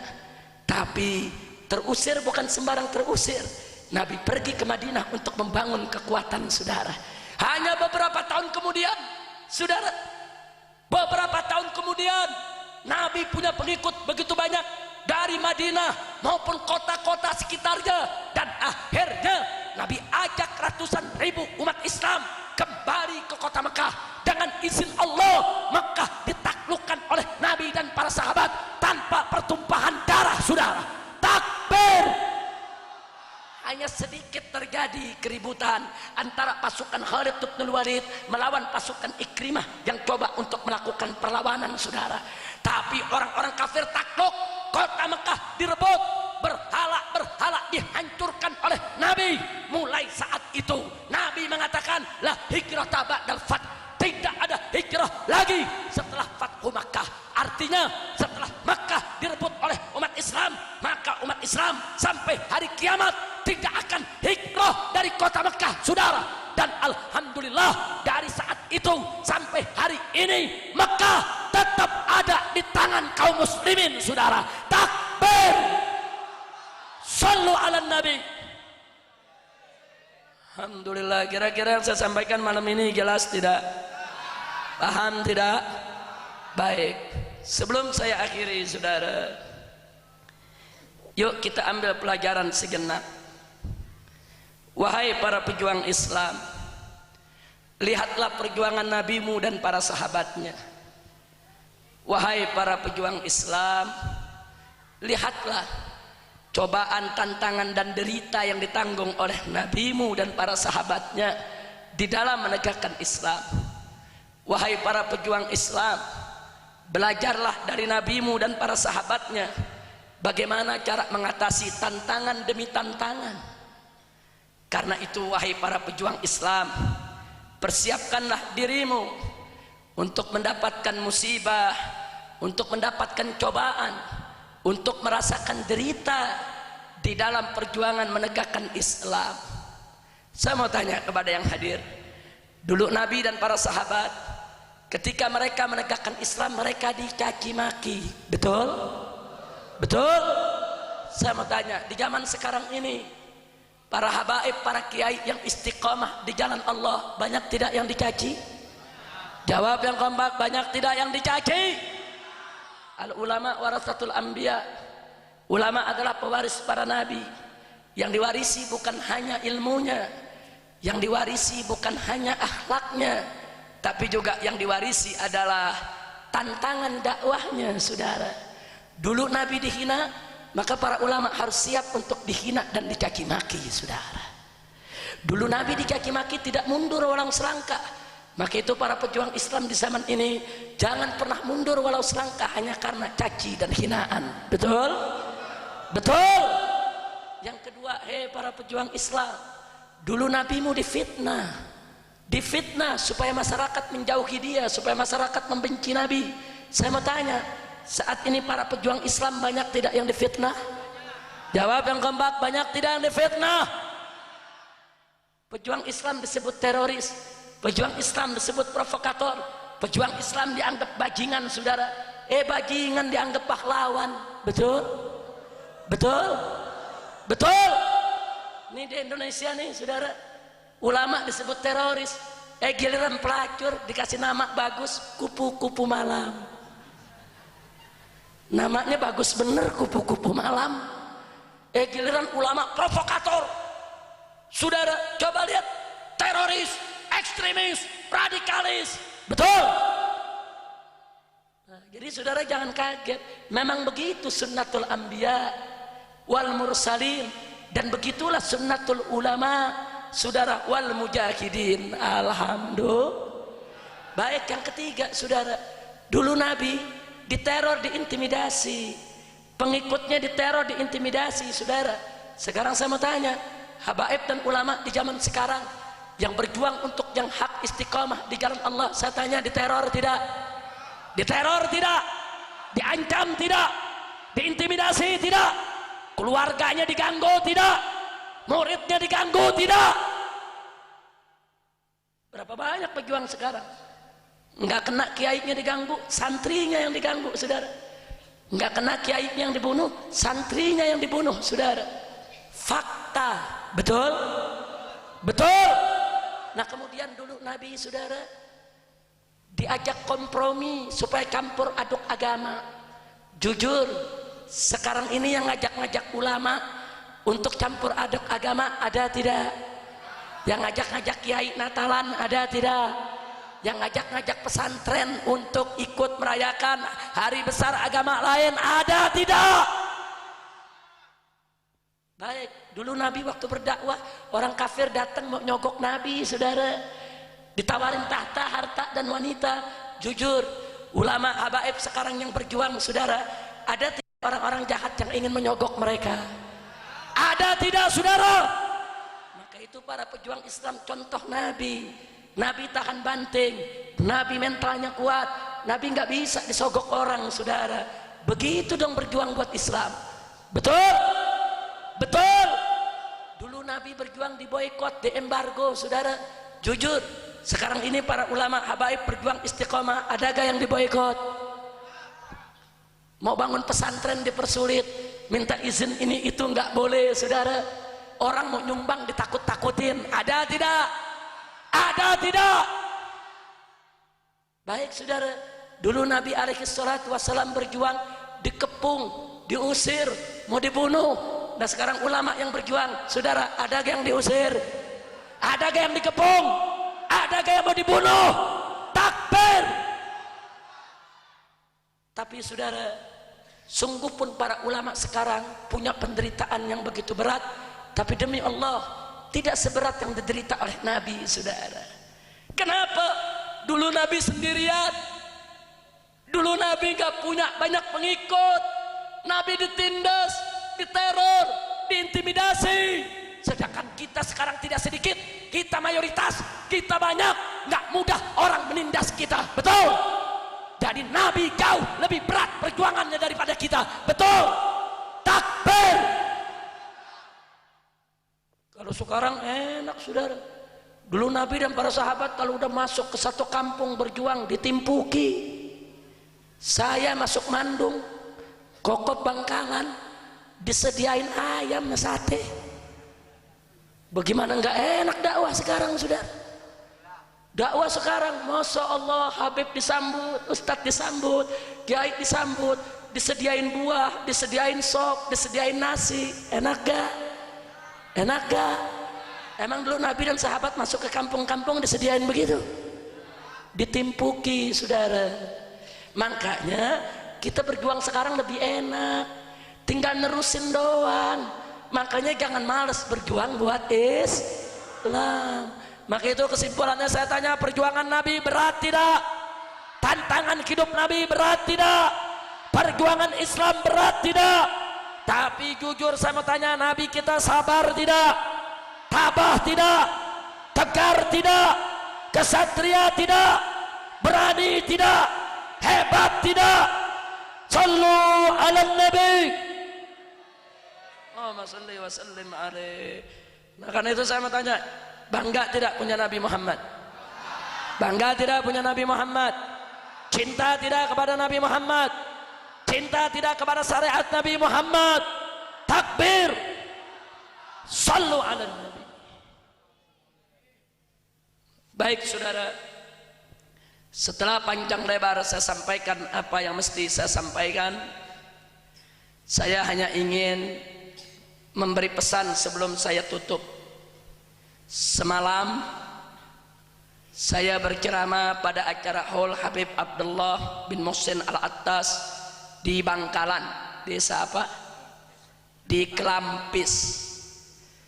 Saya berharap Anda bisa mencari rekamannya untuk mendengarkan, karena semalam saya bicara panjang lebar tentang Islam Nusantara, bagaimana rencana jahat orang-orang kafir dan munafik untuk menghancurkan Islam dengan mengadu domba syariat dan adat, mengadu domba antara Arab dan Ajam, dan menipu masyarakat dengan nama Islam Nusantara. Siapa yang mau tahu, silakan nanti hubungi panitia di Kelampis, dapatkan kasetnya untuk bisa diperdengarkan insya Allah. Dan tadi siang saya mengisi acara di Pondok Pesantren Banyu Anyar, yaitu tempat Al-Muhtaramul Mukarram Kiai Haji Muhammad Rafi'i Baidawi. Saudara, tadi saya berceramah tentang PKI. Apa dan bagaimana PKI? Kenapa saya ceramah tentang PKI? Karena ada rencana Presiden Jokowi ingin minta maaf kepada PKI. Saudara, Kiai Haji Salahuddin Wahid, pimpinan Pondok Pesantren Tebu Ireng, cucu daripada pendiri Nahdlatul Ulama, 2 bulan lalu memberikan pernyataan kalau Presiden Jokowi minta maaf kepada PKI, maka berarti Presiden melukai perasaan hati seluruh warga NU di Indonesia. Betul? Dan Kiai Haji Hasim Muzadi, mantan Ketua Umum PBNU yang saat ini menjadi salah satu anggota pertimbangan Presiden, beliau mengatakan kalau sampai Presiden minta maaf kepada PKI, maka nggak ada jalan lagi bagi NU kecuali saudara barji barbeh bubar sidi bubar kabeh. Takbir. Nah, kenapa beliau mengatakan begitu? Kalau pemerintah minta maaf kepada PKI, berarti PKI tidak salah. Kalau PKI tidak salah, berarti NU yang salah, berarti Banser yang salah, berarti tentara yang salah. Dan kalau PKI tidak salah, kemudian Banser disalahkan saudara, maka besok kiai-kiai kita yang mimpin pondok pesantren saat ini, dulu tahun 65 mereka komandan-komandan Ansor, mereka pimpinan-pimpinan Ansor, mereka komandan-komandan Banser, mereka dulu yang berjuang melawan PKI saudara. maka kiai-kiai tersebut besok akan dijadikan penjahat perang di pengadilan hak asasi manusia dengan tuduhan melakukan pembantaian terhadap PKI. Saudara, saya tanya, bahaya tidak? Bahaya tidak? Saya mau tanya, yang salah NU atau PKI? Banser atau PKI? Kiai atau PKI? Apa perlu presiden minta maaf? Kami sudah mengatakan di Jakarta, kalau Presiden Jokowi sampai minta maaf kepada PKI, kita rubah namanya menjadi Jokodok. Setuju? Dan rame-rame kita turunkan dia dari jabatan presiden, saudara. Setuju tidak? Setuju tidak? Siap bela Islam, siap bela NU, siap bela Kiai, siap bela pesantren, siap ganyang PKI. Takbir. Mau tahu sejarah PKI? Mau tahu sejarah PKI? Tadi saya berceramah di pondok pesantren Banyu Anyar dan banyak yang merekam ceramah tersebut, saudara. Silakan hubungi pesantren Banyu Anyar untuk Anda bisa mendapatkan rekamannya, untuk juga bisa Anda mendengarkan. Sengaja saya ceramah di Klampis tentang Islam Nusantara, di Banyu Anyar tentang PKI, dan di tempat ini tentang hijrah Nabi, supaya masyarakat di Madura ini yang jarang-jarang bertemu dengan saya, karena saya harus keliling kemana-mana tempat, paling tidak bisa mendapatkan banyak informasi tentang perjuangan Islam dan tentang apa yang semestinya kita lakukan. Insya. Mau tahu PKI? Mau tahu Islam Nusantara? Siap dengar rekamannya? Takbir. Sallu ala Nabi. Nah, kalau Anda tidak dapat rekamannya, silakan buka YouTube. Ceramah saya di banyak tempat soal PKI dan Islam Nusantara sudah dimasukkan dalam YouTube, saudara. Dan Anda boleh buka juga website FPI, www.fpi.org.id, atau langsung website pribadi saya, www.habibrizieq.com. Di internet ada ratusan situs mengatasnamakan saya. Semuanya pakai nama habibrizieq.com. Semuanya palsu. Bahkan ada orang kafir yang buat atas nama saya. Isinya menghina Islam, saudara. Website resmi saya hanya satu, www.habibrizieq tanpa spasi, ziknya ZIEQ.com. Hanya itu website resmi satu-satunya yang saya punya, saudara. Selain itu semuanya palsu. Saya tidak bertanggung jawab. Nah, silakan Anda buka. Di sana ada belasan artikel saya tulis tentang PKI. Ada belasan artikel saya tulis tentang Islam Nusantara. Dan masih ada yaitu makalah-makalah yang lainnya yang insya Allah akan berguna untuk kita, insya Allah. Nah, itu yang saya mau sampaikan pada malam hari ini. Akhirnya saya mau tanya semua yang ada di sini. Sekarang malam ini kita tahu tidak kenapa Nabi hijrah? Tahu tidak kenapa Nabi hijrah? Karena tahta bukan? Karena harta bukan? Karena wanita bukan? Karena takut bukan? Karena tidak sabar bukan?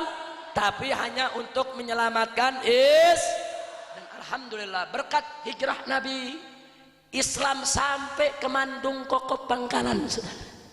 Kalau Nabi tidak pernah hijrah, malam itu dibunuh, Islam tidak pernah tuntas, mungkin kita tidak pernah mengenal Islam, saudara. Dengan berkat hijrah Nabi, Islam sampai ke bumi Indonesia.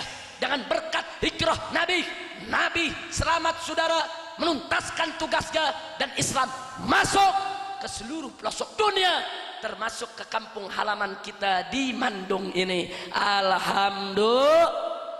Mudah-mudahan menyambut tahun baru yang akan datang ini, kita semua betul-betul punya semangat baru, dan semoga Allah akan menyelamatkan kita di dunia maupun di akhirat. Nah, jangan ada yang bergerak dari tempat duduknya, karena jangan ada yang pulang sebelum ditutup dengan doa. Setuju? Di sini ada Habib Abdurrahman bin Hussein Bahlega Assegaf. Beliau adalah Imam FPI Jawa Timur. Nah, kita minta kepada beliau untuk memberikan sedikit ulasan, rangkuman, kesimpulan daripada pelajaran kita pada malam hari ini dan langsung menutupnya dengan doa. Setuju? Takbir. Dari saya cukup sekian. Terima kasih atas segala perhatian. Mohon maaf atas segala kekurangan, kekhilafan dan kesalahannya. Hadani Allah wa iyyakum ila siratihil mustaqim. Wallahul muwaffiq ila aqwamit thariq. Wassalamualaikum warahmatullahi wabarakatuh.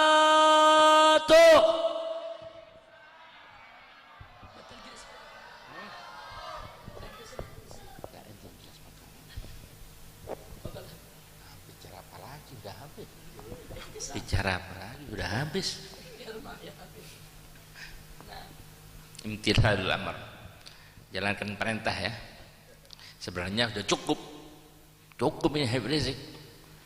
Bisa rusak nanti kalau sampai. Bismillahirrahmanirrahim. Alhamdulillah ala ni'amihil mutakatsirah wa alaihil mutawatirah. Wassalatu wassalamu ala sayyidina wa maulana Muhammad sayyidi ahli dunya wal akhirah wa ala alihi dawil akhlaqit tahirah wa ashabihi al ansar minhum wal muhajirah. Rabbi shrah li sadri wa yassir li amri wahlul 'uqdatam min lisani yafqahu qawli. Subhanaka la ilma lana illa ma 'allamtana innaka antal alimul hakim. Pertama-tama saya berikan salam penghormatan kepada yang mulia Al-Habib Al-Imam Ad-Da'iya ilallah Al-Fadil Al-Habib Muhammad Rizik bin Hussein Shihab selaku imam besar Front Pembela Islam, juga kedua kiai kita pengasuh daripada pondok pesantren Nurul Hikmah Kiai Fauzi Aziz, dan dengan saudaranya Kiai Imam Mu'tik, segenap para ulama, para habaib, para tokoh, hadirin hadirat semua yang berbahagia. Assalamualaikum warahmatullahi wabarakatuh. Saya tidak berpanjang. Yang dipaparkan Habib Rizik sudah lengkap dan jelas. Lengkap dan jelas bukan? Lengkap. Jadi gak perlu ditambah. Cuma saya perlu sampaikan bahwa estafet perjuangan Nabi Muhammad sallallahu alaihi wasallam bersama para sahabatnya harus kita lanjutkan. Setuju? Perjuangan tidak boleh berhenti. Karena tantangan Islam dan umat Islam sepanjang zaman selalu ada, dan itu ujian buat kita. Minal mu'minina rijalun sadaku ma'ahadullah alaih faminhum man qada nahbah wa minhum man yantazir wa ma baddalu tabdila. Di antara orang-orang yang beriman, rijal, pejuang-pejuang, sadaku ma'ahadullah alaih, yang telah membuktikan janji setianya pada Allah subhanahu wa ta'ala. Di antara mereka ada yang telah mengorbankan dirinya di jalan Allah subhanahu wa ta'ala. Wa minhum mayyantazir, dan di antara mereka masih banyak yang siap menunggu giliran. Wa ma baddalu tabdila, dan mereka tidak pernah berubah sama sekali. Maka kalau dulu Nabi Muhammad SAW bersama para sahabatnya telah membuktikan janji setianya pada Allah subhanahu wa ta'ala, maka saat ini kita juga akan buktikan janji setia kita pada Allah subhanahu wa ta'ala. Amin. Dan mudah-mudahan kita diberi taufik hidayah oleh Allah subhanahu wa ta'ala untuk selalu istiqamah di jalan yang diridhai Allah subhanahu wa ta'ala.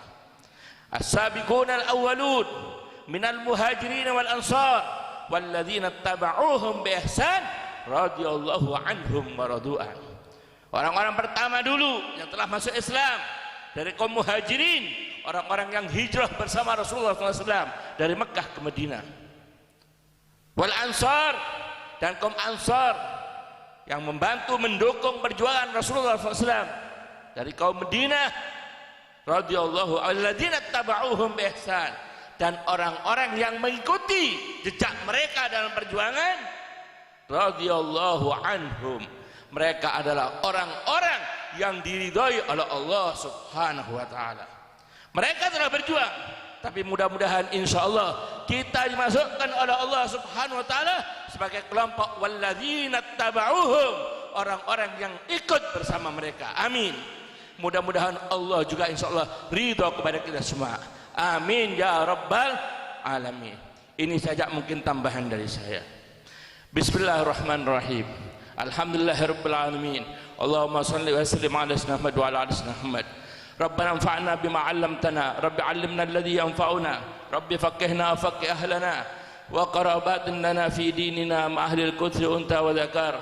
Rabbi waffiqna wa waffiqhum lima tartadi qawlan fi'lan karuma. Warzuqil kulla halalan daima wa akhla atqiya ulama. Nakhdha bil khair wa nakfa kulla syarr.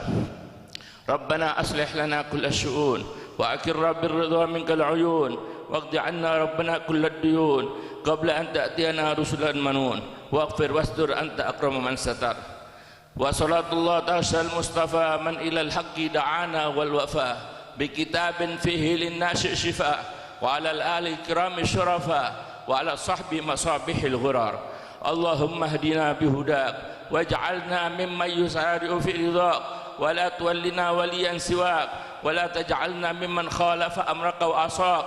Wa hasbunallah wa ni'mal wakil wa la hawla wa la quwata illa billahil aliyyil azim. Wa sallallahu ala sayyidina Muhammadin wa ala alihi wasallam. Alhamdulillahirabbil alamin. Bismillahil Fatihah.